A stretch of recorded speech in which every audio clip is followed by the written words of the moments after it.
साहित्य, कला और संस्कृति के मंच कलम कथा पर आप सभी का स्वागत है।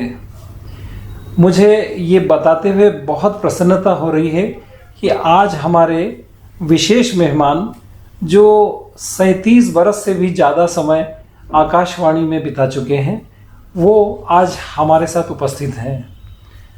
नाम सभी लोगों ने खूब सुना होगा, आकाशवाणी पे उनका नाम कई बार प्रसारित हो चुका है। मैं बहुत खुशकिस्मत समझता हूँ कि आज वो शख्स सिद्धनाथ सोलंकी जी हमारे साथ उपस्थित हैं। मैं सिद्धनाथ सोलंकी जी का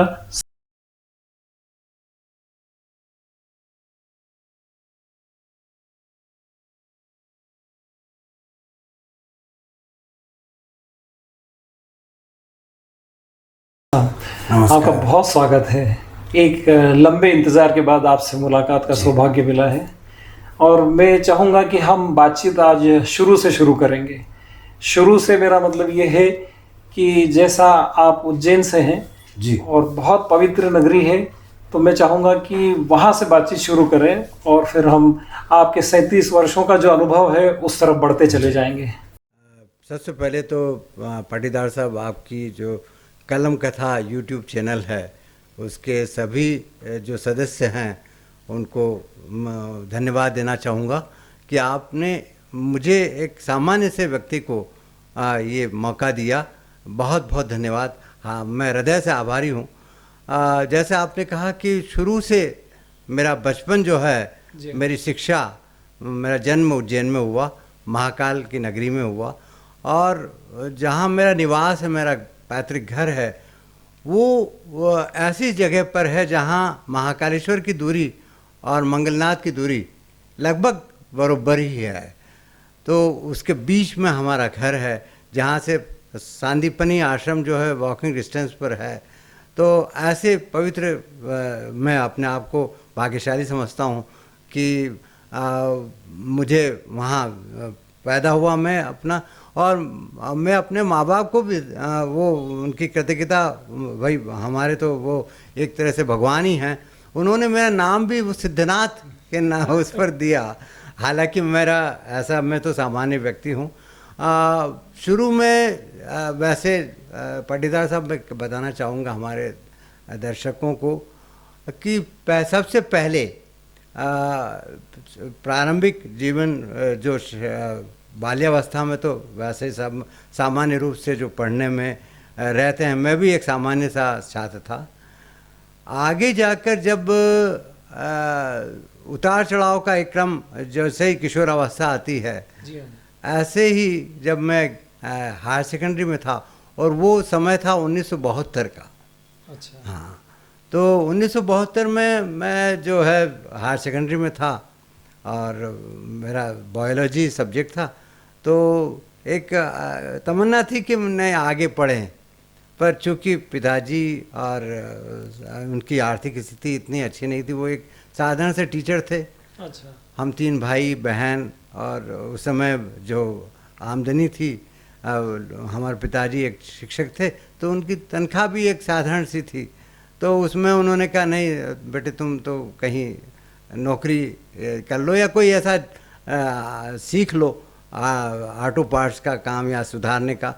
मैंने कहा, आप, मेरी तो पढ़ने की इच्छा है, आप सिर्फ मुझे पढ़ा दीजिएगा, मुझे खाना खिला दीजिएगा, मैं अपनी फ़ीस का खर्चा खुद मैं अपना अरेंज कर लूँगा।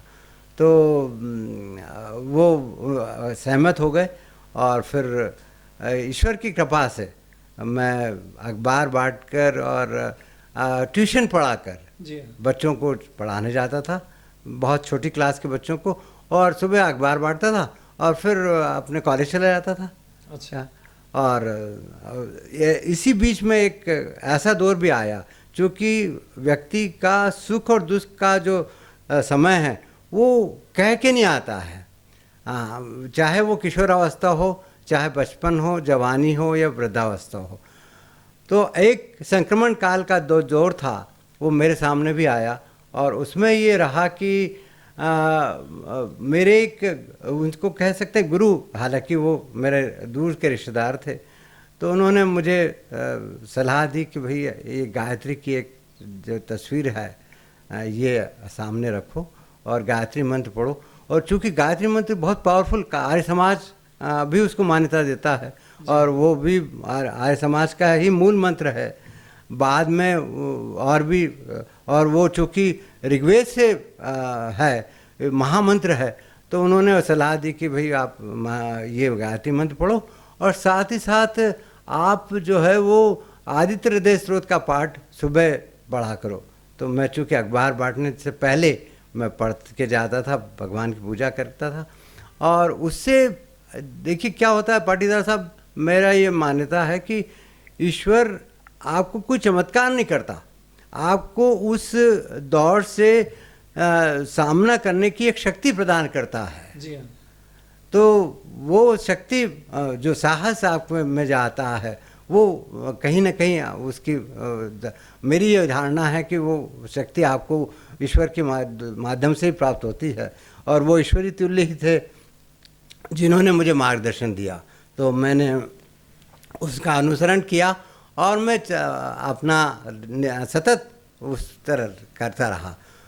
परिणाम ये हुआ कि वो जो समय था मेरा बीएससी, फिर बीए फिर और बीए में मैंने मेरिट लिस्ट में स्थान पाया। अच्छा। चूँकि मेरे जो हेड ऑफ डिपार्टमेंट थे जीडी भार्गव साहब, एक तरफ मैंने बीएससी जो है उस समय जियोलॉजी एक सब्जेक्ट हुआ करता था, तो जियोलॉजी में मैंने बीएससी किया था और एमएससी भी मैं कर सकता था, पर आर्थिक कारणों से कहीं मैं उसमें एडमिशन नहीं ले पाया। तो मैंने कहा चलो बीएससी 1 साल का कोर्स है, काफ़ी टफ था और विक्रम यूनिवर्सिटी में ही था वो उस समय। देवी अहिल्या में नहीं था। हाँ, मेरे को लगता है कि वो पूरे मध्य प्रदेश में बीएससी शायद उज्जैन में ही हुआ। उज्जैन में था और एक बाद में ग्वालियर में हुआ, फिर बाद में तो देवी अहिल्या में भी हुआ। पर बीएससी काफ़ी उसमें एक ही साल में 18 सब्जेक्ट थे और मेहनत करके और ईश्वरी कृपा से मैं उसमें मेरिट लिस्ट में आया। और हमारे हेड ऑफ डिपार्टमेंट को मेरी परिस्थितियां मालूम थी, तो उन्होंने ही एक लेटर देकर अलीराजपुर में लाइब्रेरियन के एडॉक पर लाइब्रेरियन के रूप में उन्होंने एक लेटर दिया और वहाँ गणेश चतुर्वेदी जी थे प्रिंसिपल, उन्होंने मुझे ज्वाइन करवा लिया। अब हुआ क्या पाटीदार साहब कि उस बीच में मैंने कर्मचारी चयन आयोग को तमाम परीक्षाएं, एमपीएबी की परीक्षाएं और सब देता रहा। अच्छा। क्योंकि कॉम्पिटिटिव एग्ज़ाम तो देना मेरा वही था, पहला प्रयास रहता था कि हर जगह कंपटीशन में जाएं और स्थायी नौकरी। और एक समय ऐसा आया कृपा से, ईश्वरी कृपा से, कि मध्य प्रदेश इलेक्ट्रिसिटी बोर्ड, एक पशु चिकित्सक सहायक और कर्मचारी चयन आयोग में मेरा सिलेक्शन हुआ लाइब्रेरियन के रूप में। तीनों जगह हुआ। एक में पशु चिकित्सक सहायक। मैंने वो उसमें निर्णय ये लिया कि चूँकि आकाशवाणी उस समय वो स्वर्णयुग काल था, आकाशवाणी का कोई विकल्प नहीं था और ये बात है सन 1980 की। अच्छा। हाँ, चूँकि 78 में मेरा लाइब्रेरी साइंस पूरा हो गया था और उस बीच में जब मैंने लेह मेरा पोस्टिंग हुआ था, मैं जब अलीराजपुर में था, मैंने कर्मचारी चयन आयोग की दिल्ली में परीक्षा दी और दिल्ली में परीक्षा देने में मुझे लगा कि इतने लोग वहाँ आए थे लोक नायक भवन में कि मुझे लगा कि मैं कहाँ इन लोगों के हाँ होगा। पर वो मुझे मेरा सिलेक्शन हुआ और मेरी पोस्टिंग लेह में हुई। चूँकि चयन आयोग की एक निर्धारित एक कार्यक्रम प्रक्रिया होती है, तो उस प्रक्रिया के दौरान लगभग 6 महीने बाद मेरे पास अपॉइंटमेंट लेटर आया और मैं तो अपने काम में बिजी हो गया था लाइब्रेरी में, वहाँ अलीराजपुर में ही।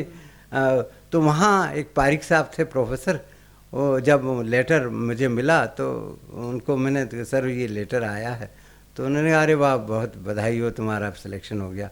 और उन्होंने मैप में देखा कि लेह कहाँ है, लेह लद्दाख में मेरा सिलेक्शन हुआ था। तो लेह में जब उन्होंने कहा यार सोलंकी तुम्हारी तो लेह पोस्टिंग हुई है, तुम जाओ। तो मैंने हाँ सर मैं तो जाऊंगा, क्योंकि उस केंद्रीय सरकार की और आकाशवाणी की नौकरी थी। मेरे पास विकल्प 2-3 थे, पर मैंने उसी विकल्प को मैंने चुना, क्योंकि पिता माँ बाप का इकलौता बड़ा लड़का था मैं। मेरे 2 छोटे भाई हैं। अच्छा। तो माँ बाप ने ये कहा कि नहीं नहीं तुम, माँ खासकर माँ का स्नेह जो था ज़्यादा था, तो उन्हें कहा नहीं तुम मत जाओ। मैंने नहीं मैं तो जाऊंगा, मैं यदि ले हुआ कहीं भी भाई वो है तो वहाँ भी तो लोग रहते हैं ना, जिंदगी हुई तो वापस आ जाएंगे। तो अकेला ही वो पिताजी ने भी ये कहा कि भाई मैं चलता हूँ तुम्हारे साथ। तो मैंने नहीं नहीं मैं अकेले चल जाऊँगा, आप कभी गए हैं क्या? तो उन्होंने कहा नहीं मैं तो नहीं गया।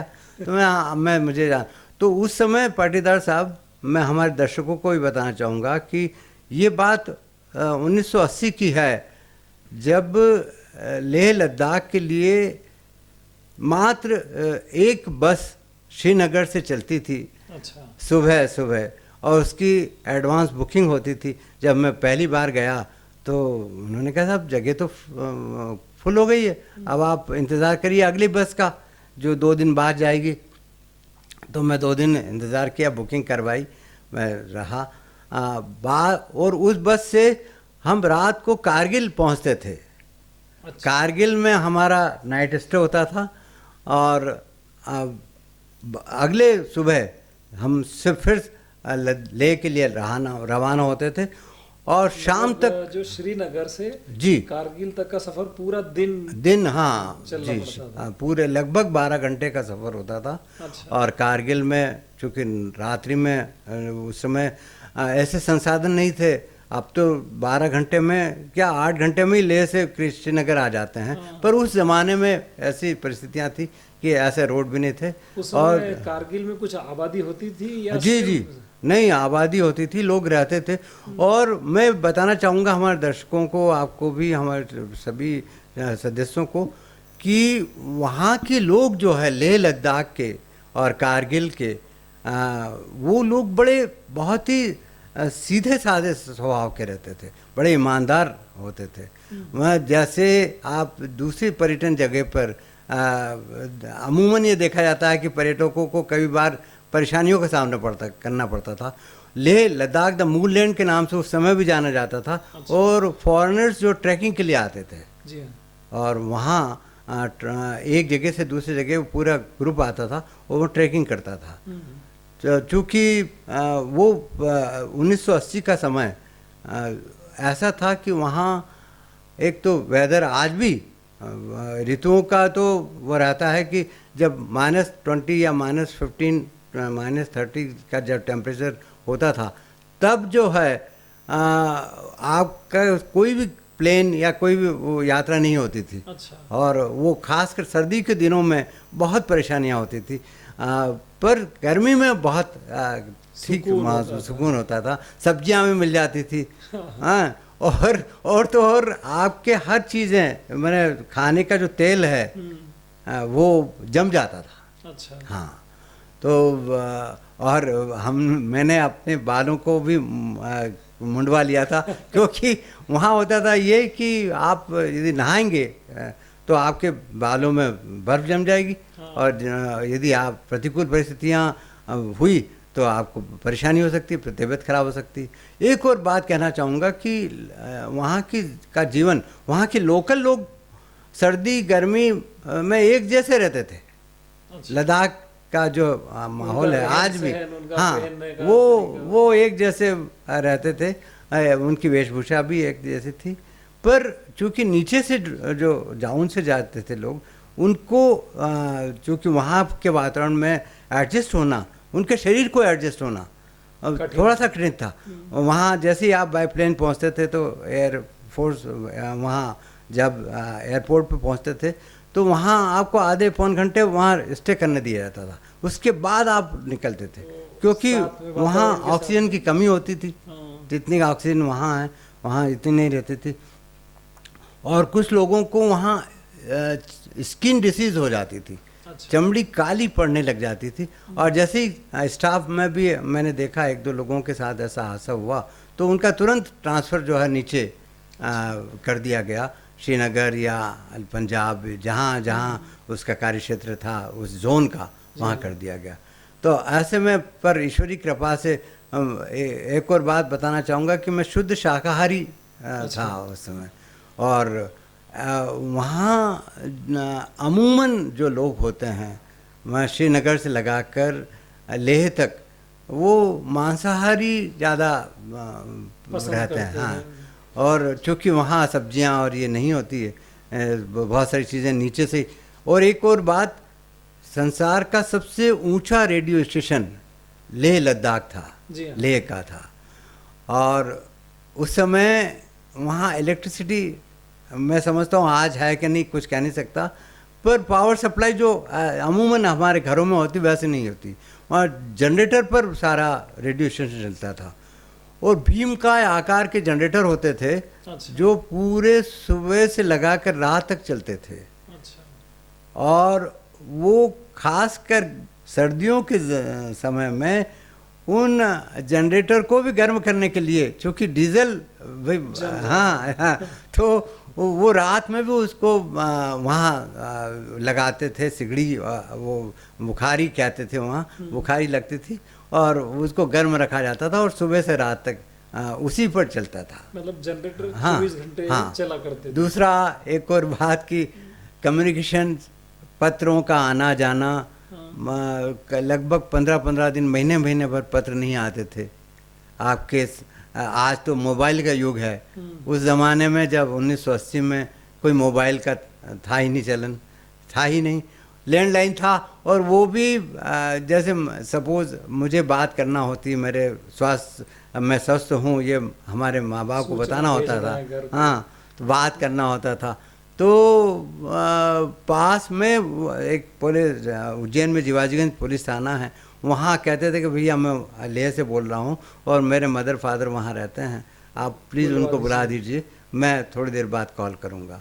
तो ऐसी स्थितियों में, विषम परिस्थितियों में, हालांकि वो एक तरह से पहाड़ों पर रहने का जो एक सुख है, एक आनंद है और ईश्वरी कृपा होती है। क्या होता है कि चूँकि मैं एक आध्यात्मिक रुचि मेरी है, तो और चूँकि गायत्री मंत्र मैं वहाँ भी पढ़ता रहा, तो ये कहते हैं कि जो संत महात्मा और जो ऋषि हैं जो तपस्या करते हैं, वो खासकर हिमालय वाला क्षेत्र जो है ज़्यादा चुनते हैं, वहाँ कठिन तपस्या। हालांकि मैं तो एक सामान्य आदमी था और मैं उस समय तो यंग था बिल्कुल, तो फिर भी मैंने अनुपालन वही किया, वहाँ गायत्री मंत्र पढ़ता रहा। और ईश्वरी कृपा से लगभग 1.25 साल के अंतराल से मैंने अपना ट्रांसफ़र वापस इंदौर करवा लिया, क्योंकि TADF को किया, वहाँ जो है मुझे सीनियरिटी लूज़ करना पड़ी और इस जोन में मैं आ गया। इस कारण से क्योंकि वहाँ चूँकि मदर फादर आना उनके लिए थोड़ा कठिन था, और चूँकि परिवार से थोड़ा सा अलग रहना उनके लिए थोड़ा दूभर था। अच्छा। इसलिए वहाँ आके ही फिर मेरी शादी हुई। जैसे ये हमारे दर्शक भी जानना चाहेंगे, मेरी भी बड़ी उत्सुकता है जी जी कि उस समय वहाँ आकाशवाणी में किस तरह के प्रोग्राम होते थे और वहाँ किस भाषा में प्रोग्राम ज़्यादा होते थे जी, तो वो भी कुछ आप बताएं। और आपका जैसे किस किस तरह के प्रोग्रामों में वहाँ आपने योगदान दिया जी। है।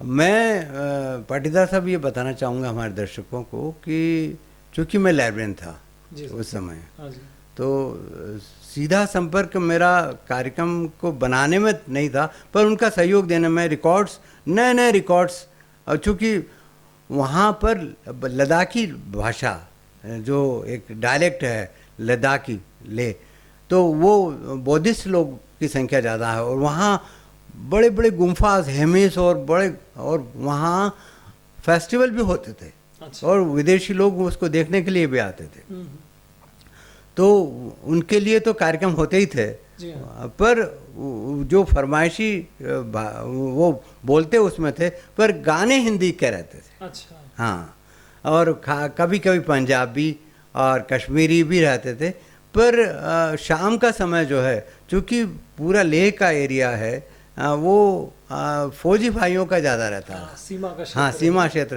क्योंकि इधर चाइना है, इधर पाकिस्तान है, तो उनके लिए शाम का समय हम वेद भारती अनुप्रसारित करते थे। अच्छा। हाँ, तो काफ़ी सुना जाता था, बहुत लेटर भी आते थे।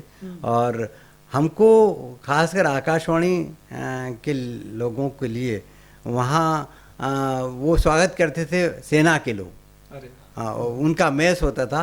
और मैं एक और बताना चाहूँगा पाटीदार साहब की, लेह में चूँकि बाद में तो सेब के कुछ बाग हुए थे, पर कभी कोई पार्टी भी होती थी और हमारे डायरेक्टर जो है वो शुद्ध शाकाहारी थे, तो मैं उन्हीं के साथ, वो कहते थे भाई सिद्धनाथ तुम आ जाओ। पर वहाँ सब्जियों को मिलना बड़ा मुश्किल होता था, अमूमन दाल और इस पर ही निर्भर रहते थे। पर जब विशेष समय पर जब सब्जियां प्लेन से आती थी और बाज़ार में बिकने आती थी, तो ऐसा लगता था लोग जो उसको खरीदने आ रहे हैं ऐसे फ्री में मिल रही है, ऐसा लगता था। भीड़ जमा हो जाती थी और वो ऐसा लगता था जिसको मिल गई वो बड़ा उसके चेहरे पे एक आनंद की अलग से अनुभूति होती थी। तो इस तरह से और वहाँ प्रसारण जो है उसमें रिकॉर्ड्स को, नए नए रिकॉर्ड्स खरीदना, नई बुक्स लाना। और चूँकि उस समय प्रसार भारती हुआ नहीं था, सीधे सीधे हम केंद्रीय सरकार के अंतर्गत ही काम करते थे।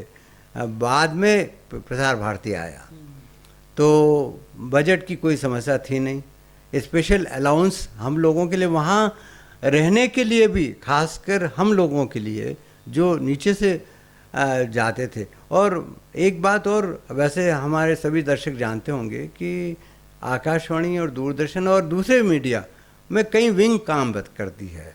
ऐसे ही हमारे संस्थान आकाशवाणी और दूरदर्शन में भी 3 तरह के अनुभाग रहते हैं।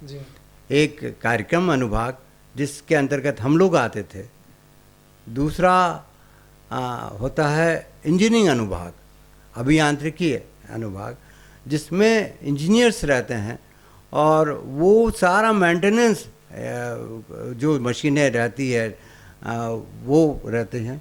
और तीसरा अकाउंट सेक्शन, लेखानुभाग, जो दोनों विभाग अनुभागों की तनख्वाहें, चूँकि हर व्यक्ति कमाता है अपने परिवार को पालने के लिए और अपने को भरण पोषण के लिए, तो वो सारा हाँ उनका जो टीए और वेतन का भुगतान और अन्य सब सेवाएं वो देता था।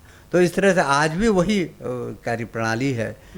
पर बहुत अच्छी बात लगी मुझे वहाँ कि वहाँ के लोग बहुत अच्छे थे।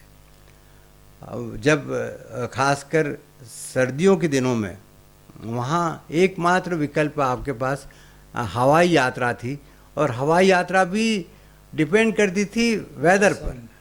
जब तक आपका मौसम अनुकूल है यात्रा के लिए तब प्लेन आएगा और प्लेन टेक ऑफ होगा, लैंड होगा, और नहीं तो लैंडिंग भी नहीं होता था। अच्छा। हाँ, वापस चले जाता था क्योंकि मौसम बहुत उस पर डिपेंड करता था।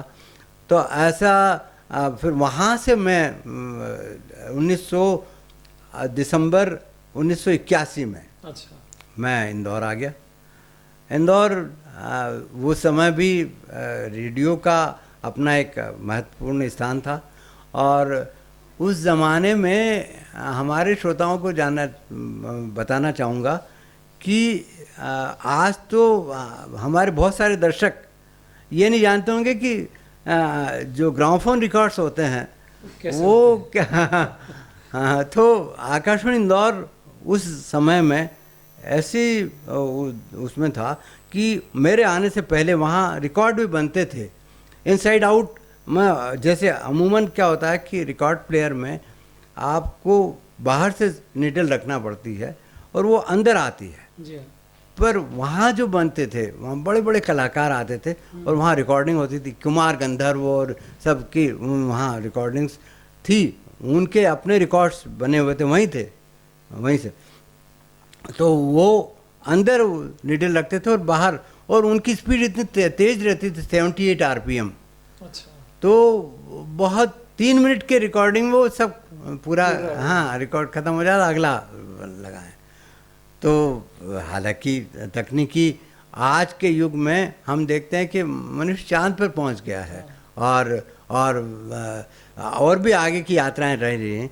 पर उस समय में जो है तकनीकी जो दक्षता, बड़ी बात हाँ कि एक इस तरह से, हाँ, तो चूँकि मैं लाइब्रेरियन ही के रूप में वहाँ था, इंदौर में भी लाइब्रेरियन के पद पर ही आया था ट्रांसफ़र होके, तो 78 RPM 45 RPM और इंदौर, आकाशवाणी इंदौर की स्थापना, भले ही मैंने मध्य प्रदेश का जो राजधानी है वो भोपाल है और भोपाल के अंतर्गत ही आकाशवाणी के सारे केंद्र आते हैं मध्य प्रदेश के, पर इंदौर आकाशवाणी की स्थापना भोपाल आकाशवाणी केंद्र से पहले हुई। अच्छा। और यहाँ बहुत ही समृद्ध लाइब्रेरी, जहाँ तक पुस्तकों की बात करें या ग्रामोफोन रिकॉर्ड्स की बात करें या टेप्स की बात करें, पहले रिकॉर्डिंग्स मैग्नेटिक टेप्स में होती है, आज रिकॉर्डिंग जो है हमारे मोबाइल में, हाँ, पेन ड्राइव में और इवन इसमें सिप में हो जाती है। पर उस समय में रिकॉर्डिंग्स मैग्नेटिक टेप पर होती थी और मैग्नेटिक टेप पर बड़े बड़े रिकॉर्डर्स जो अब आउटडेटेड हो गए हैं, वहाँ अब उसके उपकरण भी नहीं मिलते हैं, पर वो ऐसे आउटडेटेड, पर वो क्वालिटीज़ बहुत अच्छी रहती थी। हालांकि समय के एक समय सीमा रहती थी और उनको एक निश्चित टेम्परेचर पर वहाँ ऐसी लगे रहते थे और निश्चित तापमान पर भी रखा जाता था, नहीं तो वो टेप में भी खराबी आ जाती थी। तो ऐसे यहाँ पुरानी समृद्ध लाइब्रेरी, यहाँ तक कि यहाँ की लाइब्रेरी से दिल्ली संग्रहालय में हमारा जो आकाशवाणी, जो दिल्ली का जो संसद मार्ग पर स्थित है भवन, वहाँ जाता था और वहाँ से मंगवाए थे टेप्स कि भाई आकाशवाणी इंदौर में जो एक ऐसी रिकॉर्डिंग्स है जो पूरे हिंदुस्तान में नहीं है। अच्छा। हाँ, जो कुमार जी हैं, रईस खां हैं, बहुत सारे कलाकार जो यहाँ के स्थानीय कलाकार थे और वो पूरे विश्व में, न कि संगीत के क्षेत्र में, डॉक्टर सुमन साहब, श्री मंगल सिंह सुमन साहब के रिकॉर्डिंग्स हमारे यहाँ कई रिकॉर्डिंग्स है, आज भी है। संग्रहालय, आकाशवाणी का एक संग्रहालय है। हालांकि उस समय के स्टाफ की और आज की स्थिति थोड़ा सा अलग है, ये समय परिवर्तनशील है और समय को हम हमारी जो चुनौतियां हैं वो स्वीकार करते हैं। पर वो समय जो है पूरा स्टाफ हुआ करता था, सारे कक्ष भरे रहते थे और इंदौर आकाशवाणी का जो केंद्र है मालवा हाउस, उसका भी अपना ऐतिहासिक महत्व है।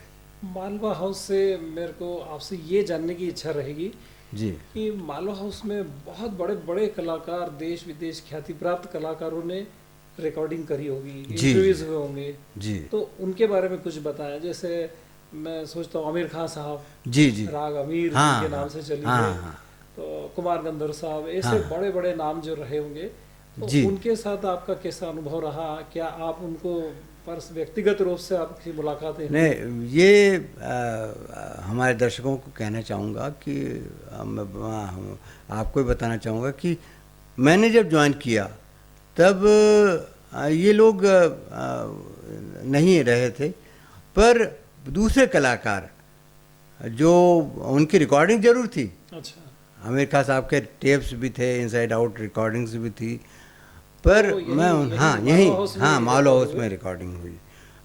यहाँ देवास के एक रईस खां थे, वो भी बहुत प्रबुद्ध कलाकार थे, गायक थे। कवि बहुत प्रकार, बाल कवि बैरागी की रिकॉर्डिंग्स हमारे यहाँ होती थी। हाँ, डॉक्टर सुमन, ऐसे बहुत मूर्धन्य साहित्यकार, कलाकार, चित्रकार, सब तरह के लोग आकाशवाणी। यहाँ तक कि उस समय ये होता था कि यदि इंदौर में या आसपास मालवा में कोई कार्यक्रम हो रहा है और उस समय अखिल भारतीय कालिदास जो कालिदास समारोह होता था, अखिल भारतीय कालिदास समारोह, उसमें उसकी गरिमा ये थी कि वो कालिदास समारोह का देव प्रबोधिनी एकादशी पर जो उद्घाटन होता था, उसका उद्घाटन के समय में राष्ट्रपति, उपराष्ट्रपति और ऐसे लोग, और वो 7 दिन तक 10 दिन तक जब भी चलता था, पूरे सुबह से लगा के शाम तक ऐसे ऐसे कलाकार, देश विदेश के कलाकार उसमें आते थे। उज्जैन में आते? हाँ, उज्जैन में आते थे। और हम वहाँ जाके रिकॉर्डिंग करते थे उन लोगों की रिकॉर्डिंग्स। फिर हम कई बार सजीव प्रसारण भी होता था। जब उद्घाटन ओपनिंग हुआ तो उसका सजीव प्रसारण हुआ। और विशेष परिस्थितियों में यदि चूँकि आकाशवाणी की अपनी समय सीमा है, अपनी मर्यादाएं हैं, यदि समाचार अनुप्रासित हो रहे हैं, रिले हो रहे हैं, तो उस समय यदि कोई कार्यक्रम हो रहा है तो हम रिकॉर्ड करेंगे, उसको ब्रॉडकास्ट बाद में करेंगे रेडियो रिपोर्ट के रूप में। तो जब संभव नहीं होता था तब हम उन कलाकारों की, उन आयोजनों की, समारोहों की रिकॉर्डिंग करते थे और बाकायदा हमारे साथ इंजीनियरिंग टीम जाती थी और वो रिकॉर्डिंग करके उसकी जो प्रसारण की सूचना तमाम प्रिंट मीडिया और रहती थी। और वो कई श्रोता सुनते थे उसको। और आज भी मैं हमारे दर्शकों को बताना चाहूँगा कि आकाशवाणी का जो परिक्षेत्र है भारत का, लगभग 97% जो क्षेत्र है, हाँ, उसका कवरेज में, हाँ, कवरेज में, हाँ, 97% जो है, हाँ जी, आकाशवाणी से ही जुड़े हुए हैं। हाँ, और उसका कवरेज एरिया है। बहुत बड़े क्षेत्र पे आकाशवाणी अपना कार्यक्रम प्रसारित करता रहा है। हालांकि अब प्राइवेट क्षेत्रों में भी कई एफएम केंद्र हैं जो प्रसारित करते हैं अपने कार्यक्रम। विविध भारती जो है, आपको हमारे दर्शकों को ये मालूम होगा कि रेडियो सिलोन एक उस समय था, बिनाका गीतमाला आती थी, वो भी एक चुनौती वाला कार्यक्रम था। क्योंकि वहाँ उस समय अमीन सयानी जब रेडियो सिलोन से बोलते थे तो पूरा सुनने के लिए रुक जाता जी था। जी, और वो फहरिस्त बनाता था कि पहली पायदान पर कौन सा गीत होगा और 16वीं पायदान पर कौन सा गीत होगा क्या। तो लोग अपने अपनी लिस्ट बनाते और उसके मैच करते थे और उसका एक प्रतियोगिता भी रखते थे वो लोग। तो ऐसे में बाद में विविध भारती ने उस चुनौती को स्वीकार किया और अपनी लोकप्रियता को इस कदर बढ़ाया कि लोग एक समय, हाँ, को भूल चुके हैं। जी। तो और अब घर घर में, और न केवल जैसे हमारा हिंदी भाषी क्षेत्र है तो यहाँ विविध भारती अपने भाषा में अपने, और यदि साउथ है, दक्षिण भारत है, तो वहाँ तेलुगु और तमिल और मलयालम और दूसरी, हाँ, विभिन्न भाषाओं में होता था। एक और बात कि सर्वभाषा कवि सम्मेलन की रिकॉर्डिंग्स, और हमारे दर्शकों को ये बताना चाहूँगा कि एक कार्यक्रम हमारे जो आकाशवाणी में होता था वो संगीत समारोह होता था, और रविंद्र नाट्य गृह और बड़े बड़े सभागृह में वो उसका आयोजन होता था। और देश के नामी कलाकार, उसमें कवि गोष्ठियाँ भी होती थी। नीरज निशा आकाशवाणी इंदौर ने आयोजित की थी। ऐसे अलग अलग कवि सम्मेलन और सब तमाम रिकॉर्डिंग्स और आमंत्रित श्रोताओं के समक्ष भी जो कार्यक्रम होते थे उसमें बड़ी संख्या में लोग मैंने अप्रोच करते थे कि आकाशवाणी का कार्ड हमें मिल जाए और हमें प्रवेश मिले। हाँ, वो स्थितियाँ हमने देखी है। तो वो एक स्वर्ण युग था। हालांकि ये धारणा ये सही है कि समय बदलता है और समय के साथ साथ जो है वो चुनौतियाँ, नई नई चुनौतियाँ आती है। और मेरे कार्यकाल में मैं जो है आकाशवाणी इंदौर में लाइब्रेरियन भी रहा और मेरा सौभाग्य रहा कि यहाँ मैं प्रमोशन पाकर ट्रांसमिशन एग्जीक्यूटिव, प्रसारण निष्पादक के पद पर भी मैंने काम किया। और यहाँ से फिर मैं छतरपुर मेरा ट्रांसफ़र हुआ। छतरपुर में अपनी सेवाएं दी, लगभग 1 साल वहाँ रहा और 1 साल रहने के बाद फिर मैं आकाशवाणी खंडवा आया। खंडवा आकाशवाणी में लगभग 5 साल सेवाएं दी और वहाँ मैं हमारे दर्शकों को आपको बताना चाहूँगा कि वहाँ ओंकारेश्वर चूँकि उस समय जो तत्कालीन कलेक्टर थे, उन्होंने एक नटराज महोत्सव की शुरुआत की थी ओंकारेश्वर। हाँ, चूँकि ज्योतिर्लिंग है हाँ। ममलेश्वर और ओंकारेश्वर। तो और चूँकि शिवरात्रि के समय होता था, महाशिवरात्रि के समय पर हज़ारों लोग आते थे और वो एक बहुत ही सफल आयोजन उन्होंने शुरुआत की थी। और लगभग 4-5 साल वहाँ चला और हमने उसका सजीव प्रसारण किया, वहाँ कवरेज किया, हमारी टीम वहाँ रहती थी। और बाद में वो महेश्वर में शिफ्ट हुआ, वो एक निमाड़ महोत्सव के रूप में परिवर्तित हो गया। हालांकि आज भी उसकी अपनी पहचान है और बहुत उसकी भव्यता अलग है। हाँ, उसमें बड़े बड़े कलाकार आते हैं। पूरे हाँ जी, देश के ख्यात तो कलाकार उसमें हिस्सा लेते हैं। हाँ, और आकाशवाणी खंडवा में, चूँकि आकाशवाणी खंडवा की स्थापना के लिए मैं कहना चाहूँगा कि वो मध्य प्रदेश का पहला FM रेडियो स्टेशन था। अच्छा। हाँ, तो मैं 1989 से 1994 तक मेरी सेवाएं वहाँ रही और लगभग 90 में वहाँ शुरुआत हुई और यहाँ से ही हमारे डायरेक्टर वहाँ गए और पर्याप्त स्टाफ था तो वहाँ शुरुआत हुई और बहुत लोकप्रिय हुआ आकाशवाणी खंडवा। चूँकि FM एक अलग क्वालिटी थी, मीडियम वेव और शॉर्ट वेव की तुलना में जो तकनीकी एक नई तकनीक आ गई थी जिससे स्पष्ट प्रसारण हो रहा था, तो लोग उसको पसंद भी करते थे, उसके रेडियो भी अलग सेट होते थे, तो काफ़ी लोकप्रिय हुआ। वहाँ से वापस इंदौर आने के बाद बीच में फिर प्रमोशन एक कार्यक्रम अधिकारी के रूप में जब मेरा हुआ तो मेरी पोस्टिंग हुई झालावाड़, राजस्थान। हाँ जी। हाँ, तो राजस्थान में मुझे सेवाओं करने का मौका मिला। लगभग 3 साल मैं झालावाड़ में रहा और झालावाड़ एक ऐसी जगह, झालरा पाटन में वहाँ सूर्य मंदिर है। हाँ जी। और ये एक रेंज है यहाँ से पूरे बौद्धिस्ट गुफाएं, बुद्ध की गुफाएं, कोलवी की गुफाएं जो है वहाँ से पूरा शामगढ़ और यहाँ से रेंज चलती है और जो बौद्धकालीन गुफाएं वहाँ भी है पाटन में। तो हमने उस पर बहुत अच्छे कार्यक्रम रूपक और हाँ जी प्रसारित किए और कई वहाँ रहकर जयपुर और तमाम मीटिंग्स में हम जाते रहे और लगभग अब बीच में जो है ऐसा समय भी आया कि वहाँ जो कि वो भी FM स्टेशन था झालावाड़, वहाँ के श्रोता की डिमांड ये रहती थी कि साहब इसको तीनों सभाओं में प्रसारित की जाए। वहाँ की चूँकि डिफ़िकल्ट स्टेशन था, वहाँ उस समय ट्रेन भी नहीं थी। हाँ, तो पर खैर ऐसा संभव नहीं हुआ। लगभग 3 साल रहने के बाद अब फिर ये इंदौर में आकर फिर बालाघाट भी मैंने सेवाएं दी। हाँ, लगभग 1-1.5 साल में बालाघाट रहा। तो मेरे 37 साल और 4 महीने के कार्यकाल में आकाशवाणी चूँकि एक मैं समझता हूँ कि एक सरस्वती का मंदिर है।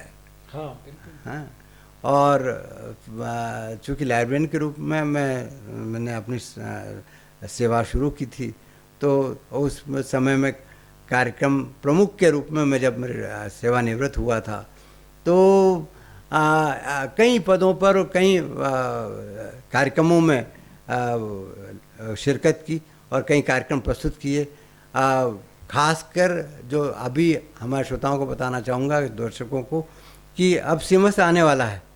उस समय 2016 में जो सिमस था उसमें आकाशवाणी इंदौर ने एक ऐतिहासिक रिकॉर्ड्स 1,45,00,000 का राजस्व अर्जित करके विज्ञापन के रूप में अर्जित किया और हिंदुस्तान के सारे केंद्रों से एक साथ उसका प्रसारण हुआ था। आंखों देखा हाल, हाँ, सजीव, खासकर राजसी शाही स्नान जो होता था, तीनों शाही स्नान का सीधा प्रसारण हुआ था और भारत के सारे आकाशवाणी केंद्रों में, यहाँ तक कि दक्षिण भारत के भी आकाशवाणी केंद्रों ने उसको अनुप्रसारित किया। तो ये एक आकाशवाणी इंदौर के लिए और मेरे लिए एक सौभाग्य की बात रही कि उन क्षणों का साक्षी में रहा और चूँकि आकाशवाणी और दूरदर्शन और कई संस्थान ऐसे हैं जो एक टीम वर्क होता है। जी हाँ। अकेला व्यक्ति कोई काम नहीं कर सकता, पूरी टीम काम करती है। एक व्यक्ति को श्रेय नहीं दिया जा सकता, उसमें जो तकनीकी सहयोग होता है वो भी बहुत ही महत्वपूर्ण होता है। और हर कार्य में, चाहे कोई सा भी ऑडियो वीडियो जो भी काम होते हैं, उसमें टेक्निकल पक्ष जो है, तकनीकी पक्ष बहुत प्रबल होता है, क्योंकि वो सारी जो सुविधाएं मुहैया करवाता है और वो सुविधाएं का लाभ उठाकर फिर हम प्रसारण करते हैं। मतलब ये भी एक बड़ा चुनौतीपूर्ण काम जी था जी कि सजीव प्रसारण करना, हाँ, वो भी हाँ। पूरे देश भर में करना। जी। तो ये काफी अच्छी आपकी आकाशवाणी की जो आपने 37 बरस की यात्रा बताई जी थी। जी। गणेश विसर्जन इंदौर का बड़ा एक पूरे भारत में, हाँ लोकप्रिय। तो शुरुआत हमारी उस समय जो है गणेश विसर्जन से, मोबाइल से, उस समय मोबाइल शुरुआत ही हुई थी और हमने एक प्रयोगात्मक रूप से, मैंने कहा कि भाई हम टेक्निकल टीम से मार्गदर्शन लेकर कि भाई हम ये करना चाहते हैं, तो उन्हें ठीक है सब हम सुविधा मुहैया करवाना का प्रयास करते हैं और वो सफल प्रयास रहा। अच्छा। तो ऐसे में फिर हमने वही प्रयोग सिंहस्थ में किया 2016 में कि हमारी 4 दल जो थे वो अलग अलग स्पॉट से बड़े बड़े कलाकार, नर्मदा प्रसाद उपाध्याय और डॉक्टर शिव चौरसिया और ऐसे कई लोग, उज्जैन के इतिहासकार, वो लोग हमारे साथ में हुआ करते थे और वो सीधे कमेंट्री करते थे, लाइव कमेंट्री। साथ में हमारा जो दल था, हमारे जो अनाउंसर्स और जो थे, वो मोबाइल से अपना दूर और मिनट टू मिनट सारा संयोजन होता था कि कहाँ विज्ञापन जाना है, कहाँ उनको जोड़ना है। 4 जो थे सेक्शन, वो उसका निर्धारण रहता था और ऐसे ही तकनीकी जो दृष्टिकोण से वो पूरा मदद करते थे और मिनट टू मिनट हमारा कार्यक्रम निर्धारित रहता था। तो ऐसा बहुत स्वर्णकाल हमने जिया है। पर आज समय अलग है। आज मैं बताना चाहूँगा कि चूँकि ये समय बदलता रहता है और समय के साथ साथ व्यक्ति जो है, चुनौतियों भी आती हैं, आज भी आ रही हैं और आगे भी आएंगी, निश्चित है। जीवन परिवर्तन का दौर है। हाँ हाँ। तो ऐसे में क्या होता है कि एक समय था कि वहाँ जितने भी कक्ष थे, लगभग 12 सहायक केंद्र निदेशक और 10 कार्यक्रम अधिकारी, पूरा स्टाफ हुआ करता था। और आज स्थिति यह है कि एक कार्यक्रम अधिकारी है और उसके वो भी अपने समय देकर और चुनौतियों का सामना करते हुए अपना कर्तव्य निभा रहे हैं। ये भी एक चुनौती है। जी। जब हम चुनौतियों की इतनी बात कर रहे हैं तो मैं थोड़ा विषयांतर करते हुए जी आपसे कैलाश मानसरोवर की चुनौतियों का आपके अनुभव जानना चाहूँगा। मैं बताना जैसे चाहूँगा पाटीदार साहब, आपके मंच को भी, कि मैंने शुरू में आपसे कहा कि मेरी रुचि जो है आध्यात्मिक बचपन से ही रही। और चूँकि महाकाल की नगरी से थे और महाकाल में उस समय में जब मेरी उम्र लगभग 16 साल और हायर सेकेंडरी में और बीएससी भी मैंने वहाँ किया, तो आज महाकाल महाराज के दर्शन करना बड़ा मुश्किल होता था। लाखों लोग आते हैं, स्वरूप भी बदल गया, बहुत बृहद स्वरूप हो गया। उस समय स्वरूप भी अलग था, पर वहाँ गर्भगृह में जाना बड़ा आसान था। तो हम उस समय, तो चूँकि ये कृपा ही ईश्वरी है कि शुरू से चूँकि और संस्कार सारे माँ बाप से आते हैं। मेरी माँ भी जो है काफ़ी आध्यात्मिक, हाँ, उसकी थी, तो मेरी रुचियाँ भी वैसे ही रही। तो खासकर सबसे पहले मैंने आकाशवाणी और इसमें एक रहता है एलटीसी, भारत दर्शन योजना। अच्छा। उसके तहत सारी, हालांकि किराया जो है आपको मिलता है, जो भी एंटाइटलमेंट होता है। यदि आप फर्स्ट क्लास के एंटाइटलमेंट है ट्रेन से तो फर्स्ट क्लास मिलेगा, आप प्लेन के यदि एंटाइटलमेंट है तो प्लेन से यात्रा करने का। पर उसके साथ साथ आपको होटल में रहने, घूमने, बहुत सारे खर्च आपको खुद को अपनी जेब से करना पड़ेंगे। पर चूंकि ये रुचि का विषय था मेरा और उसी माध्यम से पहले द्वादश ज्योतिर्लिंग की यात्रा, चारों धाम की यात्रा हुई। और उसके बाद जब मैं रिटायर होने लगा था, तो चूँकि मेरा उत्तरदायित्व भी, बच्चे बड़े हो गए थे, अपना उनका सारा, मैंने शादी कर दी थी और सर्विस में रहते हुए ये बहुत अच्छा रहा कि सारा। तो जैसे ही 17 में रिटायरमेंट हुआ, सबसे पहले मैंने प्लानिंग किया मानसरोवर का। अच्छा। हाँ, मानसरोवर की यात्रा 2 तरह के होती है। मैं हालांकि आज दर्शक सब जानते होंगे, पर फिर भी मैं उनको याद दिलाना चाहूँगा कि मानसरोवर में एक नेपाल के कुछ और भी प्रदेश में कुछ प्राइवेट टूर ऑपरेटर्स रहते हैं जो यात्रा करवाते हैं। अब उसमें कुछ टूर ऑपरेटर्स, सभी का एक जैसे कार्यप्रणाली नहीं होती, कुछ लोग अपने तरीके से करवाते हैं, पर गवर्नमेंट जो एक केंद्र सरकार मानसरोवर यात्रा का एक पहले विज्ञापन निकालती है और उसमें लोग आवेदन करते हैं और उन लोगों में उनको वहाँ जो स्वास्थ्य के लिए बुलाया जाता है, उसमें मैंने आवेदन किया। मैंने कहा भाई अपन जाएंगे तो गवर्नमेंट के माध्यम से जाएंगे। तो मैंने दिल्ली में गया, वहाँ चिकित्सा सारा चेकअप हुआ, फिटनेस सर्टिफिकेट। उस फिटनेस में लगभग 60-70 लोग थे, उसमें से 40 लोग हम लोग सिलेक्ट हुए। अच्छा। बाकी रिजेक्ट हुए। जो सिलेक्ट हुए वो मानसरोवर की यात्रा, और सबसे पहली यात्रा हमारे माननीय प्रधानमंत्री जी के सहयोग से, जो नाथुला दर्रे से, हाँ, सिक्किम, हमारी जब सारे परीक्षण होने पर जब मैं सफल रहा और लगभग 30-40 लोग थे, हम लोग सिक्किम गंगटोक, दिल्ली से गंगटोक गए। गंगटोक से हम हमारी प्राइवेट बसों से हम बीच में, गवर्नमेंट का ये रहता है कि हमारे साथ विदेश मंत्रालय के 2 वरिष्ठ अधिकारी रहते हैं और वो हमारा मार्गदर्शन करते हैं, और खाना बनाने के लिए भी एक टीम रहती है, शुद्ध शाकाहारी खाना रहता है। और वो चूँकि ये एक बहुत कठिन यात्रा है, जैसे अमरनाथ भी मैं 2 बार हो चुका हूँ। अच्छा। पर अमरनाथ से भी कठिन यात्रा है, लगभग 14,000 फीट। हाँ हाँ हाँ। तो वो जगह जगह आपको स्टे करवाते हैं ताकि आपका शरीर उसके अनुकूल हो सके। हाँ, और जगह जगह आपका चेकअप होता है। भारत की सीमा में भी हमारा ब्लड प्रेशर चेक होता था, ऑक्सीजन का लेवल देखा जाता था, ब्लड ग्लूकोज और सारी वो होती थी। और जिसको यदि कुछ जाती होती थी या ब्लड प्रेशर हाई हुआ तो उनको सलाह दी जाती थी कि आप वापस हो जाएं।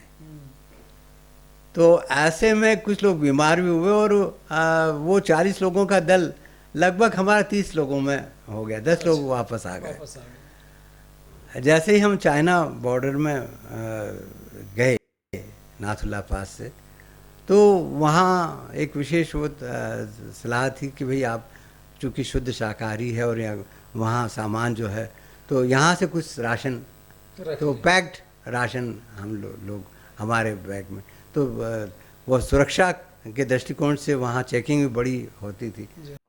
और वहाँ का मैं कहना चाहूँगा कि हालांकि वो लगभग 3 लाख रुपए उस समय मेरे खर्च हुए थे, और चाइना जो गवर्नमेंट है वो डॉलर में $2250 उन्होंने फ़ी ली थी। हालांकि सेवाएं उनकी काफ़ी अच्छी रहती थी और सुरक्षा भी रहती थी, उनके अपने दल रहता था और वो सारी व्यवस्थाएं मार्गदर्शन करता था, चेकअप भी करता था, रहने की व्यवस्थाएं वो करते थे, अच्छी व्यवस्था रहती थी।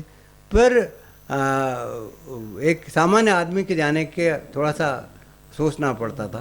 पर वहाँ तक जाते जाते हमने देखा कि कुछ लोग जब मानसरोवर, एक मानसरोवर अलग जगह है, वो बिल्कुल साफ पानी है, और सन 2018 में चूँकि तिब्बत चीन के अंडर में है, तो वहाँ अब ये मनाही है। हालांकि वो इसलिए भी दृष्टिकोण से कि लोगों की स्किन डिसीज़, जो यदि आप उस पवित्र सरोवर में, मानसरोवर में स्नान करते हैं और डुबकी लगाते हैं, तो हो सकता है कि वो संक्रमण दूसरों को भी लगे। इस कारण से वहाँ ये मनाही थी कि कोई भी मानसरोवर में अंदर नहीं जाएगा, वो जल को बाहर लाएगा, अपनी बाल्टी में भरेगा और उससे स्नान, भले ही आप 10 बाल्टी भरें, वो उसमें कोई समस्या नहीं, पर उन्होंने वो उसका अनुपालन करना ही ज़रूरी था। हमें सब सारा इंस्ट्रक्शंस पहले दिया जाता था कि आपको ये मनाही है और आप इसका पूरी तरह से पालन करें, और हम उसी को करते भी थे। तो ऐसे में मानसरोवर में इतना ठंडा पानी था, बर्फ़ के समान, पर वो उसकी अनुभूति एक अलग थी। वहाँ जाके ऐसा लगता था मानसरोवर और कैलाश पर जाकर, मानसरोवर से आगे जी हमारी यात्रा जब शुरू हुई, लगभग 22 दिन की यात्रा थी ये, और शुरू में हम मानसरोवर में रुके। रात में वहाँ कहते हैं कि तारों का, हालांकि हम लोग रात को बहुत इतना स्पष्ट दिखाई देता है, और कहते हैं कि देवता वहाँ नहाने आते हैं, पर खैर वो तो हमने नहीं देखा। पर हाँ, एक अनुभूति जो हुई, बहुत ही आत्मिक अनुभूति, बहुत ही परम आनंद की अनुभूति वहाँ होती है। ऐसा लगता है कि यहाँ ईश्वर है। वहाँ यज्ञ भी हुए हमारे पूरी दल ने। अब हालांकि अब वो अलाउ वहाँ नहीं है, पर उस समय था। फिर आगे हमारी यात्रा जब, और वहाँ दवाई के रूप में चूँकि ऑक्सीजन की और कमी होती जाती थी, तो हमें वो दल ये सलाह देता था कि आपको ये गोलियां दे दी जा रही है, और ये गोली जो है आपको टैबलेट आपको लेना है, ताकि आपको ऑक्सीजन, हाँ, इस तरह की, और आपको पैदल चलने में हमको घोड़ा दिया जाता था, और पिट्ठू एक अलग से सामान के लिए दिया था। हालांकि उसकी फी रहती थी, पर कुछ लोगों ने उसमें पानी पीना है आपको। वहाँ के हमारे दो एक साथियों ने वो अनुपालन नहीं किया, और परिणाम ये हुआ कि उनकी तबीयत खराब हो गई, तो वो वहाँ नहीं जा पाए। कैलाश यात्रा पर वो परिक्रमा पूरी करवाते हैं, और वो परिक्रमा ईश्वरी कृपा से मेरी हुई, और बहुत अच्छे, ऐसा लगता है कि हालांकि उसकी परिक्रमा दूर, पर ऐसे ऐसे मौके आते हैं जहाँ बर्फ़ में आपको चलना है, और कई दूरी तक, काफ़ी दूरी तक, एक दो किलोमीटर तक आपको पैदल, जहाँ घोड़े भी आपको उतार देते हैं कि उन्हें साहब यहाँ हम अलग मार्ग से आएंगे, आपको इस मार्ग से पैदल ही। और हम अकेले नहीं रहते थे, हमारे आगे पीछे कई लोग रहते थे, और वहाँ ये भी हादसे देखे हैं कि कुछ घोड़े से अचानक गिर गए, उनके फ्रैक्चर हो गए, तो वहाँ तक नीचे तक लाने में उनका परिवार का काफ़ी पैसा खर्च हो गया। पर फिर मैं ईश्वर को धन्यवाद देना चाहता हूँ कि उनकी कृपा से ये सब सारी यात्राएं सुखद रही, बहुत अच्छी रही। और आज भी मेरा ये विश्वास है कि चूँकि अब तो सेवानिवृत्ति का दौर होगा, उसके पहले ही तमाम जो विपश्यना और ध्यान, और ये मेरी रुचि का विषय है, और अभी भी इसी में लगे रहते हैं। दिनचर्या, हाँ, दिनचर्या, हाँ, सुबह 4 बजे से उठकर रात तक जो है घूमना और यज्ञ करना, सारा अपना दिनचर्या है, और ईश्वरी कृपा से अभी स्वस्थ है। बहुत अच्छी बात है। ये आपकी महाकाल से लेके कैलाश मानसरोवर तक की यात्रा, जी जी, जो आपने हमारे सामने सजीव सी रख दी है, और मैं अपने दर्शकों से भी ये कहूँगा कि ये बहुत ही सौभाग्य की बात है कि हमने एक ऐसे 20-22 वर्ष की बच्चे की कहानी से शुरुआत करते हुए हम एक कैलाश मानसरोवर तक पहुँचे। जी। इस दौरान हमने उनके बहुत सारे अनुभव जो सुने, बहुत ही वो एक बड़ा दर्शन है जो हम सबको कहीं ना कहीं लाभ देगा जीवन में। और मैं कहूँगा कि जैसा कि उनका नाम है सिद्धनाथ, तो मैं ये बहुत ही विश्वास से कहूँगा कि सब ये आपने पूरी निष्ठा और प्रयासों से अपने जीवन में अपने नाम को सार्थक किया। मैं बहुत आभारी हूँ आपका, बहुत बहुत धन्यवाद। आप आए, आपने इतना समय दिया। पाटीदार साहब, मैं धन्यवाद आपको देना चाहता हूँ, आपकी टीम को देना चाहता हूँ, आपके मंच को देना चाहता हूँ। मुझ जैसे एक सामान्य आदमी को आपने आपके मंच पर कलम कथा में मौका दिया। मैं आपका आभार प्रकट करता हूँ कि मैं इस योग्य नहीं हूँ, ये आपका दुनिया में कई तरह के लोग हैं और हम सभी बहुत सौभाग्यशाली हैं कि हमने आपके साथ न सिर्फ एक पूरा जीवन का एक आपका वृत्तांत से हमको अनुभव मिलेगा, ज्ञान मिलेगा, बल्कि बहुत आध्यात्मिक और धार्मिक जो आपका एक स्वभाव रहा है उससे भी हम लाभान्वित होंगे। बहुत बहुत शुक्रिया। धन्यवाद।